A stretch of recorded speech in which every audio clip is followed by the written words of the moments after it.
Larry. In a few moments, the FBI are gonna come walking through that door, and they're going to arrest you. You can't run. There's no time.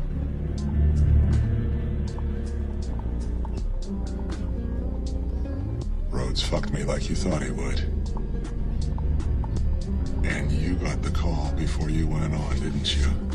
Your whole manner changed. You didn't even warn me. I couldn't. Because you needed me to go on the air to corroborate your story, get your message out, save your quarter. I get it. It was smart. This is some fucked up universe we've decided to live in. How can I help now? Hold this for me. And I need you to get word to my lawyer. And Linda? Make sure she tells the kids before they find out from the news.